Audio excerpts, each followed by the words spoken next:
Welcome to the Rialto Marketing Podcast. Today's episode is a revenue acceleration series interview where we talk to seven-figure B2B professional service firm owners that are actively trying to grow their business and get to the next level. We talk about the good, the bad, and the ugly so that you can learn from their experience.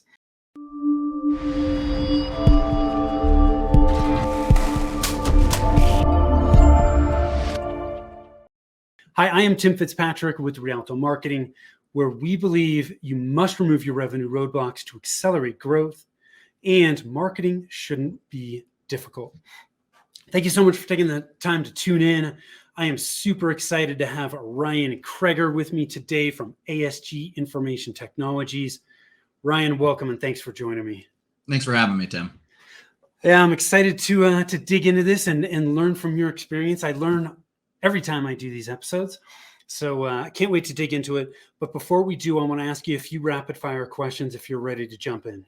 Yeah, absolutely. So very quickly, what do you do and how long have you been doing it? So my company's been around 25 years. I've been in the field myself for about 15 or so. We're a small to medium-sized business managed service provider. So we tend to focus on cybersecurity, compliancy, but we're a one-stop shop for our clients. Average client size is somewhere between 30 employees and 200 employees normally. Awesome. And in the 15 years that you've been in the business, what's the most important lesson you've learned?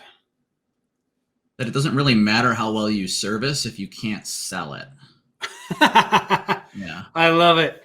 Man, you're going right up my alley. I always talk about marketing and sales, right? If you don't have marketing bringing in leads and sales converting those leads, nothing else matters, right? You're like the best kept secret out there. So we got to nail those first things on the front end if we're going to be successful long term. So thank you for serving me that softball, Ryan. Yeah, absolutely. Growing a business is hard. We all know this. There's ups, there's downs. Do you have any kind of mantra or something motivational that you say to yourself, your team, that kind of helps you push through those times where you need that boost? You know, I really like the idea of just being better, 1% better every single day. It's that iterative improvement throughout the year. But besides that, just being diehard about your customers and your client base. At the end of the day, you know, it doesn't really matter if you're bringing new business in if you don't hold on to the business. So, you know, not being quick to let others own problems, even if it's another vendor that you can maybe involve, you know, being willing to steer the ship for your clients, all of that adds such tremendous value. And I feel like that's probably why we have very, very low churn rate for our clients. Most of my type of business, you know, I should be churning somewhere between 1% to 3% annually. I haven't churned a single client now in like 2-3 years. So yeah, that's huge. That is huge. And congrats on that, you know, because one of the things we look at when we look at marketing planning is, you know, you have lead generation, lead conversion, and retention and referrals. So many people overlook the retention and referral side of it. And frankly, a lot of businesses simply focus on the lead gen side. And in reality, you know, sometimes you don't need more leads or, you know, new clients. You need to not lose the existing clients you have. Yeah. So, especially in business to business. I mean, it's crazy to me. The dollar spend to acquire a singular client in our market is pretty huge. Yeah. So if you're just churning and rotating clients in and out, you're never going to be a profitable business. But beyond that, nobody's going to give you referrals. I mean, we're growing. I say 40% of my new business is probably referral basis. Yeah. Yeah. It's crazy how many people overlook that. So one of the things we talked about in the pre-interview, you were talking about your sales efforts, and it sounds like things are working pretty well for you on the sales side of things. Can you just share with us like how your sales team is set up and how your sales process works? Sure. So, you know, in our market, I really like owner-led sales. I'm an owner here at ASG. I still do the outside sales aspect of it. And I find the conversational aspect yields the best results, you know, delivering as much value as possible while asking for nothing. That always seems to work. if I'm at the end of a meeting consulting for folks, they're being steered in my direction the correct way. So just giving gets you in this business. But my sales team I have two individuals. So I have Anthony and Gerald. They're part of my inside sales efforts. And then I have Bridget on our marketing side. And what Gerald and Anthony do is that they're responsible for regularly touching our database of most right fit clients here. I'm in a small state, right? Because I'm in Connecticut. Okay. So we're just regularly touching on those business owners and those executives, most of the leadership teams at these companies. I just want to stay in front of them because nobody swaps IT providers except for, those 2 weeks every 3 years where there's a true, real reason to make a change. And whether that's good or bad, there's a lot of risk, a lot of worry that most business owners have when they're looking around. And I mean, we have such access into our clients that I feel like, some folks, they don't understand IT. So that alone really prohibits them from making changes. But if they feel like they don't understand it and they feel like something's wrong, they really should be chatting with other companies. Yeah. So your two inside people are actively doing cold outreach to absolutely potential ideal clients. Yeah. And then what we do is we rotate them into a warm process once we've set a meeting. So they're just responsible for setting up meetings for me. I prefer to be on site in front of folks. I think that adds a ton of value. Ultimately, it's about partnering. And for what we do, I mean, we're going on site to clients regularly. Okay. So, I'm sitting down, I'm sitting with business owners. I'm going through, what they're currently doing and what the results are that they're getting. I talk a little bit about our clients, but the best results I get are just not talking much about us at all. It's all about them at the end of the day. And, when I feel like I have a good picture of what they have going on, I'll usually pivot into what we do and talk about some of my client success stories. But yeah, so they're just setting up 2 to 3 meetings a week. I'm sitting those meetings and I'm taking them through a process, and based on the result of those meetings, 90% of those are never even going to get a quote. They're going to rotate into something I call my warm 250, where I'm just regularly touching them, keeping them warm, dripping to them. And when they have a need, I've already met with them. I've already delivered value. I regularly reach out to try and make sure I am delivering value and that, my company's staying top of mind. Hopefully they think of us and I get a chance at the business. Ryan, you dropped so much cool stuff here. I want to pull this out. So they're doing proactive outreach, trying to set up 2 to 3 meetings a week. It sounds like they're really setting up meetings, not necessarily like this is a straight up sales call. It's kind of are they kind of setting up more like get to know you? We want to learn more about your business type. Yeah, a little bit. A little bit, mostly around, technology and what do they think technology success actually looks like. Most executives have no idea in the small to medium-sized business, like what well-running technology looks like. Most IT companies don't even really interface with the actual business systems. They're more about trying to do like help desk and things like that. I'm big on efficiency and wanting to like leverage process, and technology should be a part of that, right? Yeah. But technology is a huge part of any business these days. So, when they're just working with someone who they call every so often because, my printer won't print, that's great, but they're never really like they're just ignoring all of that growth that they could be going through. Yeah. All of that efficiency. And your warm 250, once you've met with them, they go into your warm 250.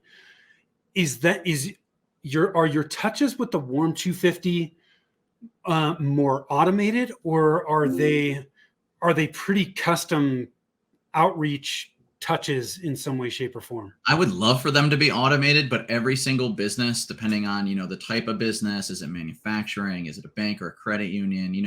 Really depending on what it is, they all have such different need. Yeah. So I don't do enough automation. I think there's room for improvement there, but really my touches in those warm 250s are, they're regularly getting email marketing. I do some direct mail marketing, and then I'm just reaching out to them myself, as I'm finding things out there, or I'm doing fun things for clients in their vertical. I'm dropping those like tidbits to them, letting them know, hey, is this something that you have going on in your business as well? Like with manufacturers, a few years ago, there was a very large state grant for updating technology. It's one of those, why wouldn't you know about it? But it wasn't advertised anywhere. The amount of manufacturers I chatted with, I mean, we had people's full ERP systems get paid for, or like 70% of software implementation. Yeah, crazy to me. So just me Yeah. reaching out to deliver that, nonprofits, that happens a lot. I do that in the nonprofit sector too. Okay. But it's all about giving. If I can give enough, I usually get something in return. I mean, I get referrals from folks who don't even do business with us sometimes. Yeah. Yeah. So would you say you're touching your warm 250 once, twice a month? Is it, I mean, is it, Not so much. I mean, these are business owners and they don't really want to be nagged. yeah. They're getting like my newsletter. I mean, they're getting at least a monthly automated touch, and then I'm Okay. touching them quarterly myself, ideally. Okay. Got it. So monthly automated and then like quarterly. So here's the thing that I love about this. It depends on what you're reading, but I've Yeah. seen statistics anywhere from like 1 to 10% of your market is ready to buy at any given point in time. And so many people have conversations with prospects, it's not right, and then they just drop it rather than taking the time to nurture that relationship and stay in front of those people so that when the need does arise, they think of you. And that's Yeah. exactly what you're doing with your warm 250. There's a very high likelihood that you're in the top 1 or 2 people that they're going to think of when that need arises. So I love the fact that you're doing that. The other thing that you also touched on too is in these sales conversations, you're just learning more about their business and figuring out what you can do to help them. One of the things that always stuck with me too in the sales process, we need to identify what their current state is, right? And how that's impacting their business.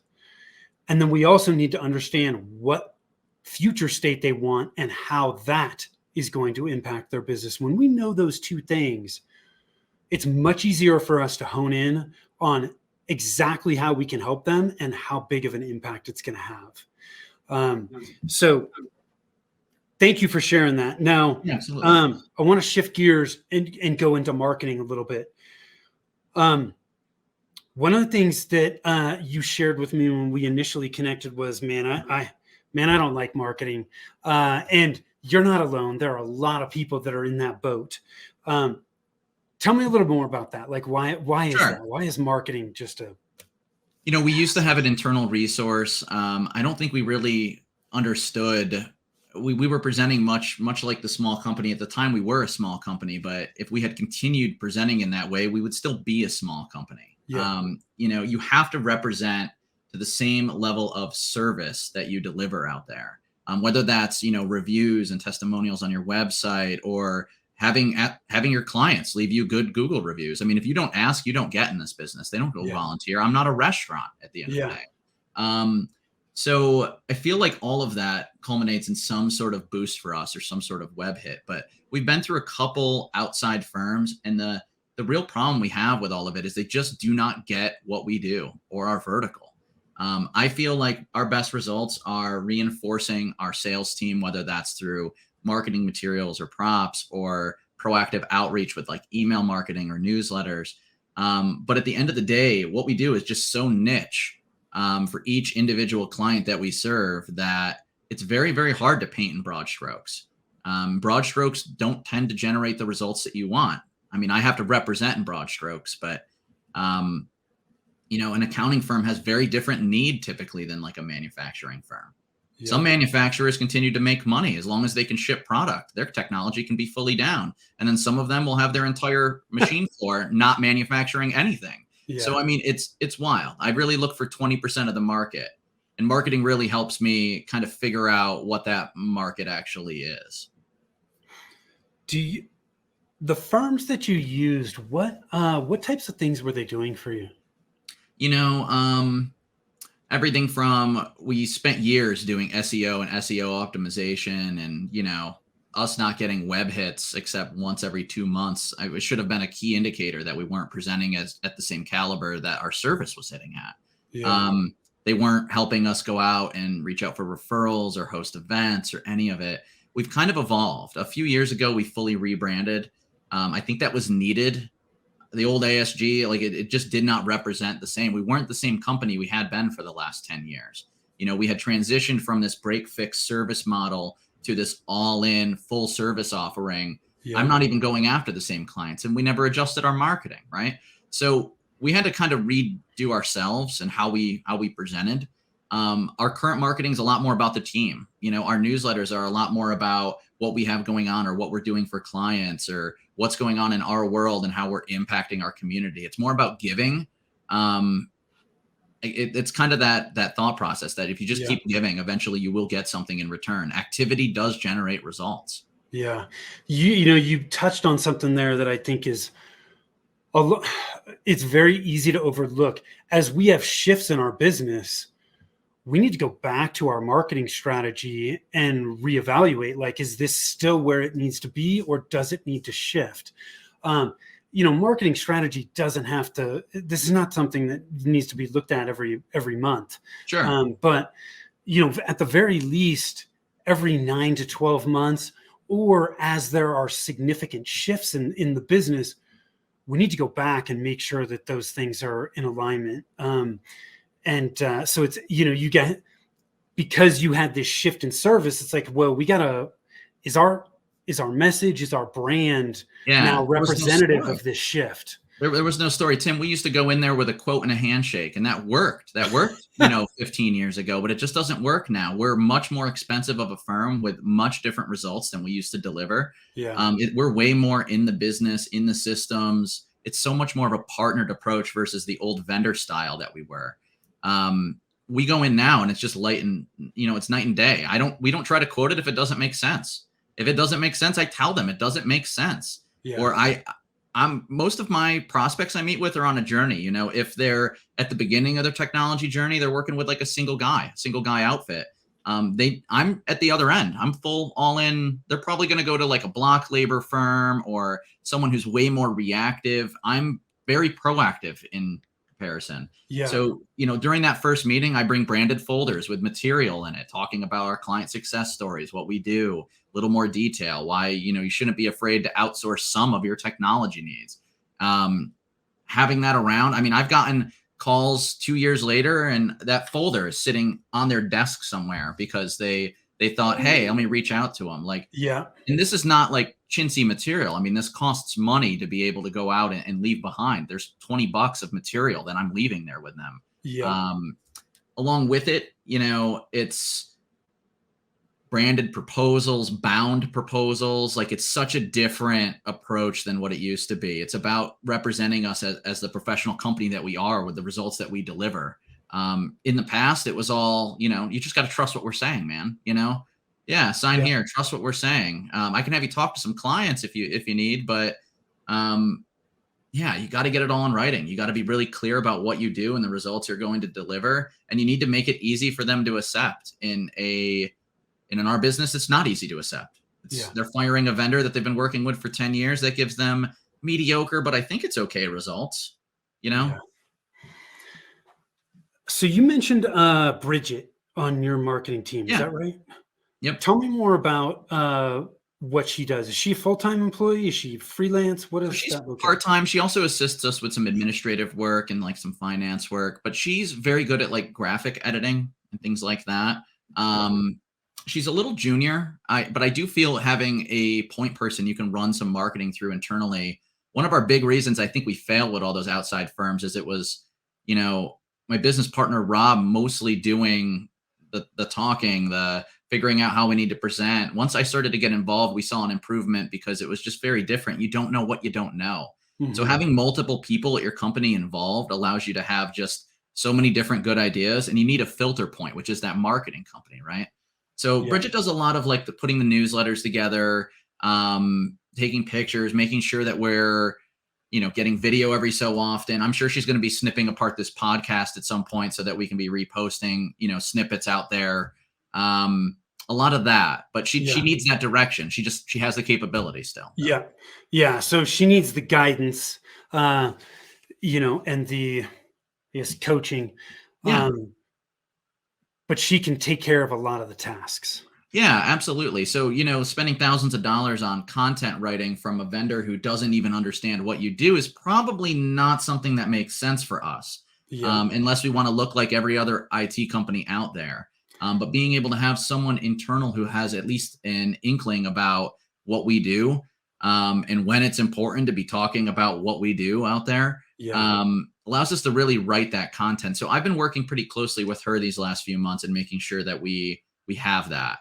Yeah. Um, Outside firms, there was a lot of just, give me access to your partner portals. Let's pull pre-filled out marketing. That's just, it's plagiarized, but it's okay to be plagiarized because that vendor's fine with it. Let's repost it. None of that's actually targeted toward what your consumers want.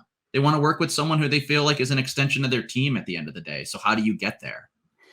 Yeah. It's interesting you bring that up because I was just going to mention this because I know in the IT and MSP space, um, sales and marketing enablement tools are available through all kinds of different vendors. Oh yeah.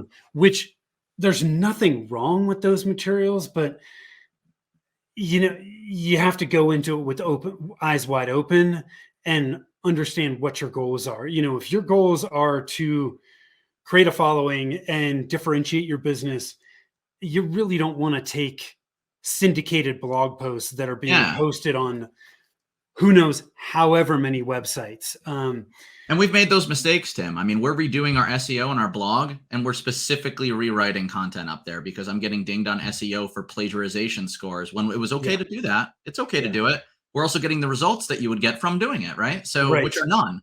yeah, So it's tweaking that. It's rebuilding it. All of that material is built around let's have you sell more of my product.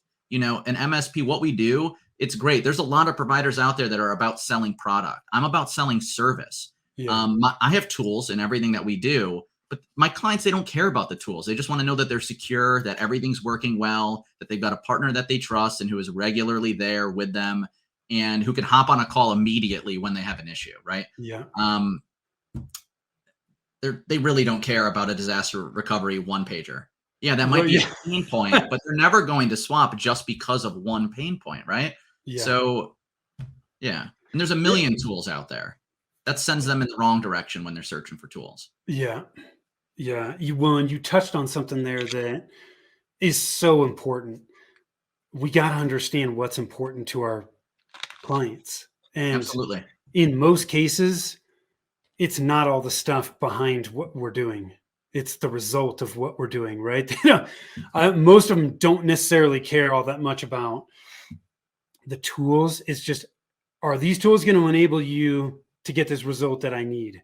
If Mhm. so, cool. Like most of them do not want, they're not technical, right? They don't want to dig into the weeds on it.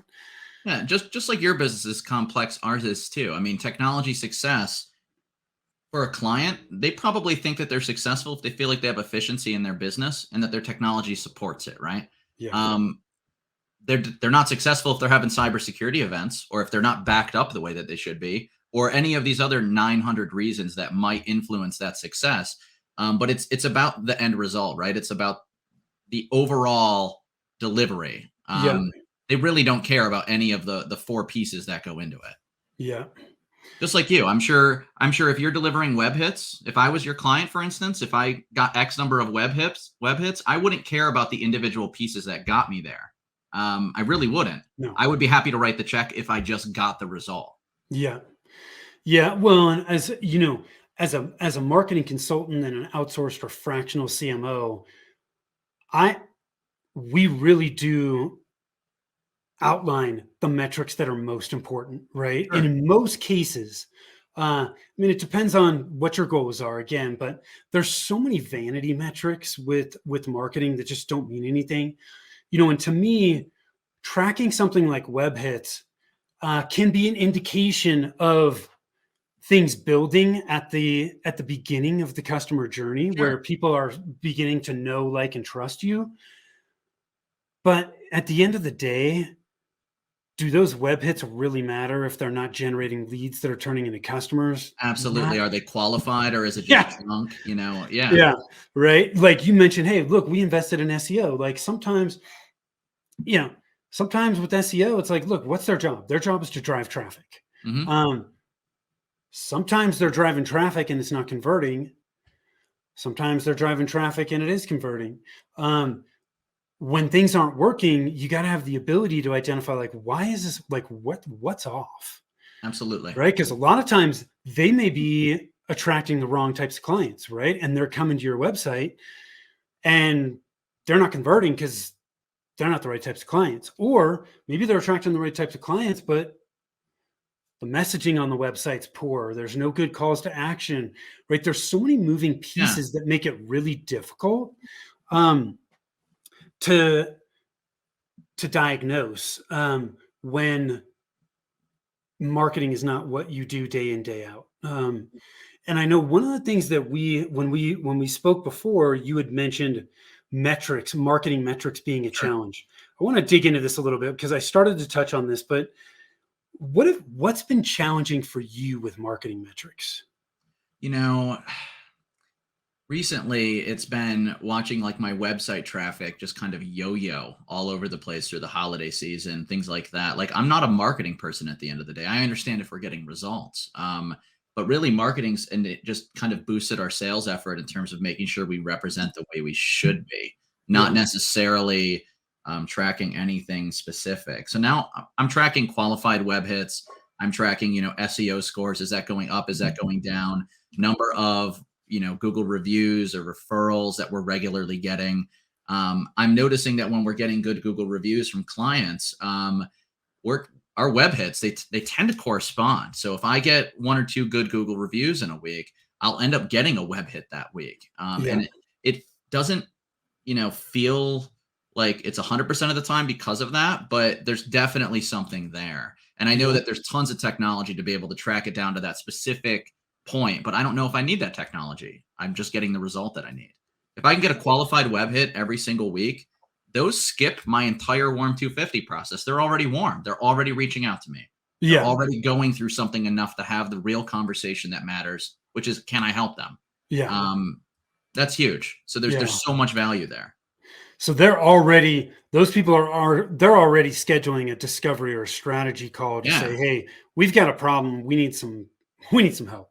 Yeah, they understand that there's something wrong in their approach and that they Yeah. wanna get a clear picture. Maybe they're meeting with 3 or 4 vendors, which is a terrible process, by the way, in my space, because everything is like comparing apples to bananas to oranges. It's I think that people make the most informed decisions when, you take them through the entire process and they're able to talk at the end of the day, talk to your clients. Hmm. Um, it's that referral step that, some people ask for them and they never even call them. Like, call a business's clients and actually get an understanding about what they do and the difference they've made for you. Yeah. Yeah. So with metrics, I think just want to try and expand upon Sure. some of the stuff that you touched on there because metrics it's a tough part of marketing for a lot of businesses. Because there are so many metrics. But if we don't identify the metrics that are going to make the most sense, it's hard for us to make informed decisions about whether things are working or not. And so we really need to think about what's our goal with this particular activity, and based on that goal, that's going to help outline the metrics that we track. But I always like to start with 3 simple metrics. Sure. How many leads are we generating? Where are those leads coming from? If we understand where the leads are coming from, we start to get a picture of what activities we're doing are actually working. You mentioned, hey, look, 40% of our new business is coming through referral, right? You know that because you're asking in the process. Absolutely. Um, and a lot of people go, well, geez, because I tell people, just ask. Like when a lead Yeah. comes in, how did they find out about you? Yeah. And that's not 100%. It's not foolproof, but guess what? It's a hell of a lot better than what most people are doing right now, which is not even asking. Yeah, So and it's the same in sales, by the way. The amount of yeah, businesses that go, I made it to the top 3, but I don't get the business. I wanna know why. Like, yeah, I've sat with them. I've probably spent 2, 3 hours at least with that prospect. yeah, Let me know, where did we fall short? Was it price? I mean, sometimes I wanna be told, no, based on price. That's okay. I don't wanna be the cheapest firm. Yeah. But is it something else? Do they feel like they actually would be getting a better result with someone who isn't going to do that? I've had folks, I've had competitors steal our proposals before. Oh, it looks exactly the same, and I'm like, oh, can I see that? And it's literally a copy paste of our entire proposal. This is way back in the day. I've had folks come back to me. I'm like, do you think you're going to get it for half? Like, you think everything in there? I'm just pulling it over your eyes here and just Right. lying to you. I understand the business. I understand the metrics. There's no money in that. They're Yeah. not going to do what we're doing. They're just Yeah. not. I've had folks actually come back to us a year or two later. I think that there's so much power in just being honest with everybody. Yeah. Oh, one more metric. Sure. So we talked about leads, lead source, conversion. How many are converting to clients? If you know those three numbers, you're way ahead of a lot of people. And then from there, you can start to get a lot more sophisticated if you choose to do that, right? But we don't need to overcomplicate this, I think, in a lot of cases. So I track all of those, Tim. yeah, On the sales effort, we have like a playbook that we regularly keep up to date with my inside folks, all of their activity. We've started adding marketing metrics into it as well. And then also at the bottom, when I'm getting a qualified prospect and we're delivering proposals, they're hitting my playbook. yeah, And I'm putting down, where is this originating? Where is this at? So that's how I know that when I have something come in and it's warm like that through the website, it's way more likely to close than the 2 years of me having to touch it before I'm going to get them to become my customer. yeah, Yep. yeah. It's the metrics help guide your decisions, and it helps you make much better decisions. So I love that you're doing that. What would you say has been the biggest factor in your growth up to this point? Probably just the sales side, and the entire marketing outreach matching what we do on the service side. We revamped our service delivery some years back, all built on really what we expect for ourselves. Everything just needs to be working. I need to have a partner. I need to have answers when something comes up, right? And I need to be secure while I do it and have very low risk. Making sure that everything speaks to that really goes a long way. It really, if you're presenting thousands of dollars worth of quotes, you better have a written proposal that talks about you and your company and your culture and some client success stories in it and goes into the actual weeds with what they're getting. That isn't technical, by the way. Business people, they don't care. They don't care about the tech part. They just want to know what you're going to do for them. Yeah. Yeah. I love that. What's the next level of success look like for you? So, we're growing. Fortunate enough, we've been about 30 to 40% growth these last few years, every year. So it's been about learning how to scale, learning how to pod our approach so that folks are working with the same couple of individuals at my company. I feel like that really delivers a best in class offering, and the clients feel that way because our churn is just gone. It's keeping our CSAT. We track so many metrics for what we do. I'm basically 4 different businesses combined for what we offer to clients. I'm Yeah. compliance, I'm reactive service, I'm proactive service, I'm strategy. So it's having metrics and making sure everything's firing. And we're fortunate enough to be in a spot where all the metrics are just showing extreme health. And that takes a lot of discipline to get there. That took us years to kind of get everything dialed to where it needed to be. So now it's just kind of feeding the machine. It's making sure that clients feel like, you're very specialized at what they do, that they really understand. They don't have to understand technology, but they understand the result that they're getting with a proper partner. I think it's just a matter of continuing to iterate on that, continuing to grow. We're building another space. We've kind of ran out of some room in our current real estate. That opens up next month. So that should give us another 10 or so desks that we can then fill out over the next year or two past. Yeah, so it's growing. I'd like to acquire at some point, but I feel like our current growth trajectory makes it actually pretty hard because we're very busy. We're very much disciplined, and there's a lot of regimen, and buying someone's MSP business that's not well ran and then flipping it around to be well ran with clients that you wouldn't have taken anyway. That's hard, Mhm. right? Yeah. There's a lot of folks growing by acquisition in our space. Yes, there are. I don't like it. I just don't like it because I can go 2-3 years and just build that business natively in my way of doing things. And the clients are very happy to stay. So I think it's just continuing the track.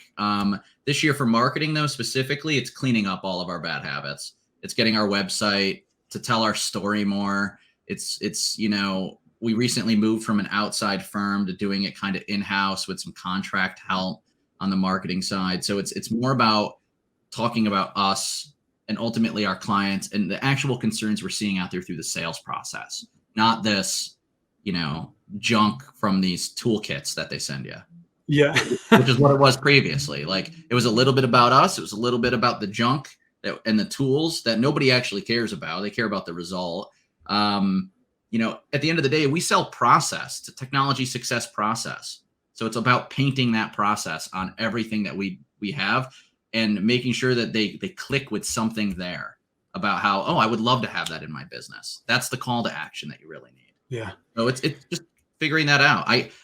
I'm marketing to most of Connecticut now. We're touching them regularly with my inside sales team. The one thing that we're not doing, and there's so much room, is, advertisement. It's Google AdWords. It's SEO. It's, focusing on those marketing, like bring them in when they're warm kind of items. That's where we need to continue to improve, or I need to expand outside of New England.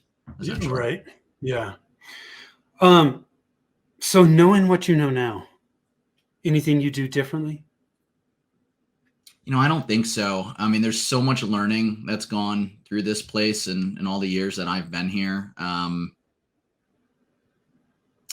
Maybe I would have started my career in technology a little sooner, but besides that, I really, really have no regrets. I think you learn from every mistake. Yeah. You always take the professional approach, and you hope to get to a spot where you're able to really focus on what you need to focus on and just grow. And I think we're there. I do, but it's the marketing piece that always can need improvement, Yeah. Awesome. Ryan, thank you so much for taking the time, man. I really appreciate it. You shared a lot of great stuff today. Where can people learn more about you?